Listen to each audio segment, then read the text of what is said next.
India Pakistan match అంటేనే absolute cinema లాగా. What ఎన్ ఆరా! నిన్న మ్యాచ్ అయితే చాలా ఇయర్స్ తర్వాత మొమెంట్స్ ఎంజాయ్ చేస్తున్నా అనిపించింది. Game is a game. వాళ్ళు ఒకటన్నారు, మన దానికి రెస్పాన్స్ ఇస్తాం. కానీ నిన్న జరిగిన స్టోరీ అయితే మాత్రం హిస్టరీలో గుర్తుంటది.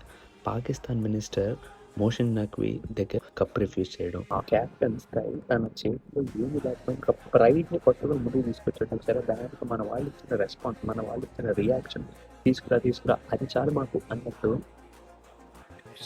అబ్సల్యూట్ ఆర్ చాలా హ్యాపీ, ఎంజాయ్, ప్రౌడ్ మూమెంట్ అంటే. ఇండియా అంటేనే మనకి పాలిటిక్స్, సినిమా, క్రికెట్ ఎక్కడా లేని ఎనర్జీ వచ్చేస్తది మనకి.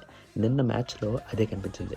ప్లేయర్స్ ఎరగాడారు. ఫ్యాన్స్ ఎంజాయ్ చేశారు. మెయిన్‌గా చెప్పాలంటే జస్‌ప్రీత్ బుమ్రా, వరుణ్ భాయ్, అక్షర్ పటేల్, కులదీప్ యాదవ్ అండ్ తిలక్ వర్మ. అబ్బాయి నువ్వైతే ఇరగదీశావు. గేమ్ ఈజ్ గేమ్‌గా చూడొచ్చు కానీ ఎనర్జీ, యూనిటీ, రెస్పెక్ట్ అది మన విక్టరీ. హిస్టరీలో ఉండిపోతది ఈ మూమెంట్.